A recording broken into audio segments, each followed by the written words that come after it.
Hello, everyone. My name is Sachiko Kawakami. I'm teaching at the Department of Global Tourism, Faculty of Global Engagement, Kyoto University of Foreign Studies. The title of my today's presentation is Community Engagement as a Form of Sustainable Tourism. It is my great honor to have this opportunity to speak to you. I'm going to speak on behalf of the Department of Global Tourism. Here are my wonderful colleagues.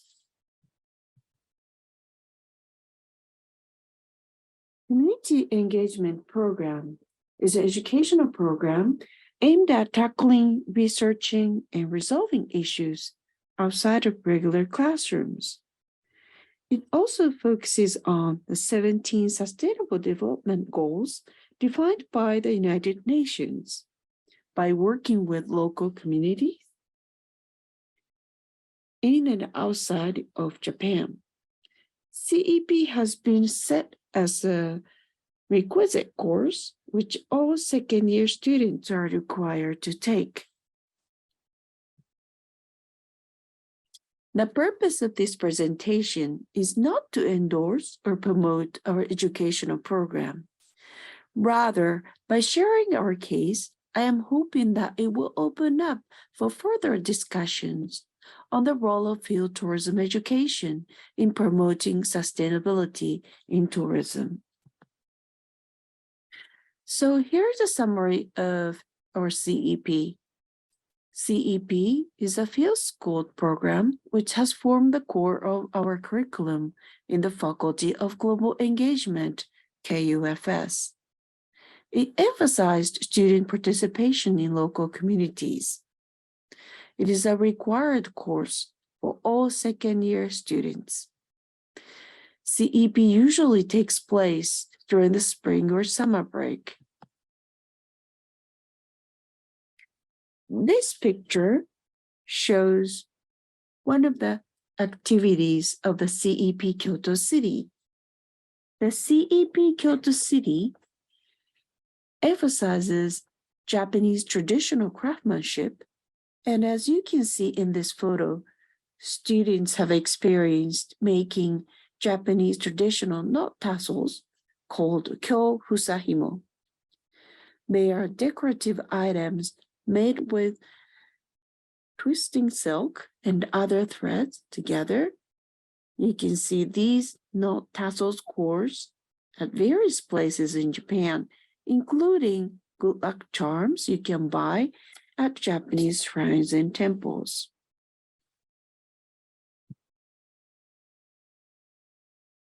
In some programs, like Echizen CEP, students spend their time on farms and rice fields.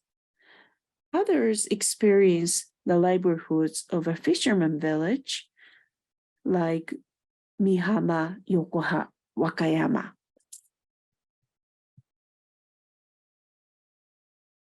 We do have overseas programs, and the CEP Guam is one of the popular programs among students.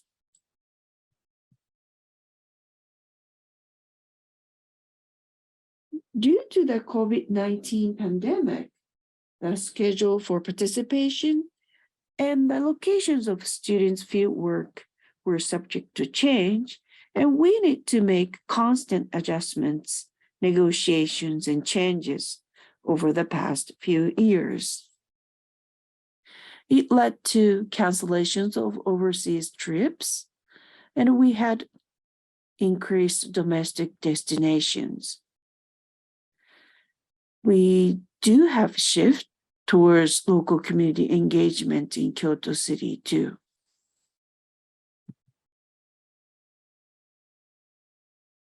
So in 2019, we had 4 overseas programs, including Malaysia, Australia, Guam, and Vietnam.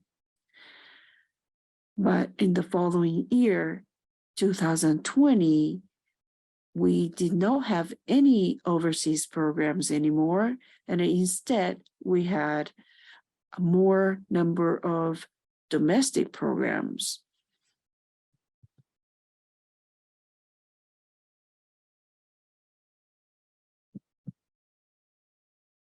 Here's a map of our domestic CEPs from 2019 to the present.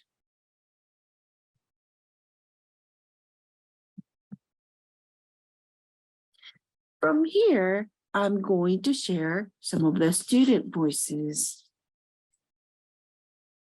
A participant in online tour planning CEP in 2021 said, "We felt that online tours are a new and sustainable form of tourism, not only for the corona pandemic, but also for students who are financially unable to travel and for connecting with people from various countries." We did use online tools to connect with local communities. For example, at the Mihama 2021 CEP, we did collaborative international learning with Canadian University.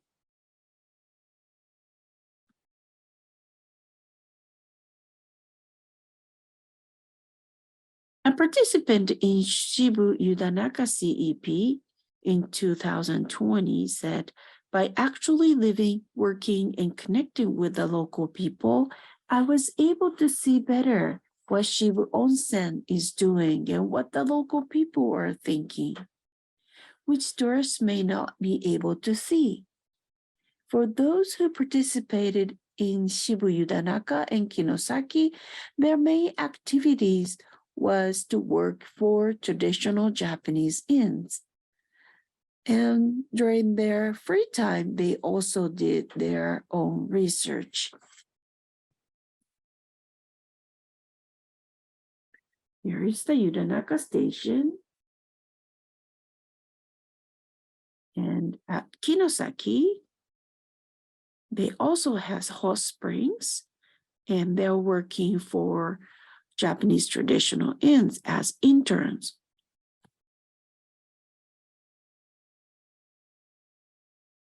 One of the participants in Kinosaki CEP in 2021 said, "Our main focus was on local production and consumption, as well as food loss, but we were also interested in other aspects of sustainable tourism because of the support we received from companies that were actively involved in this area."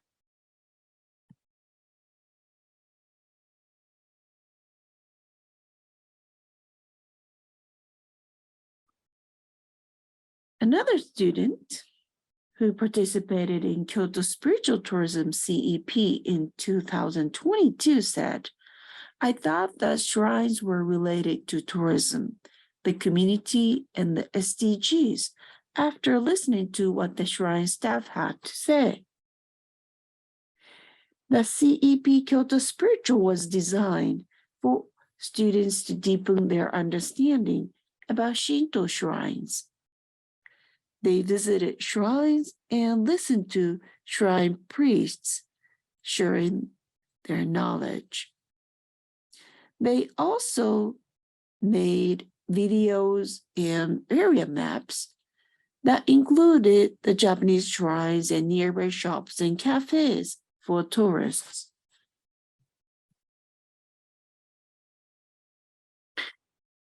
So here are some students who are visiting shrines.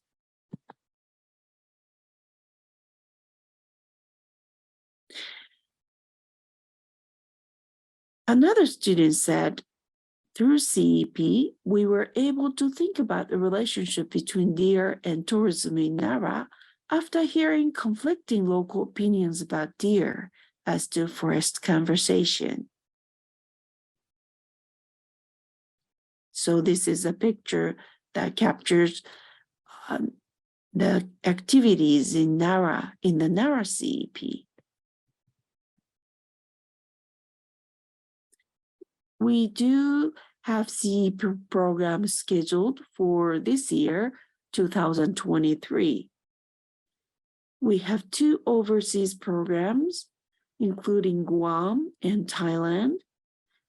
Also, we have 5 domestic programs at Kyoto City, Kinosaki, Shibuya-Naka, Spiritual Tourism in Kyoto, and Mihama, Wakayama.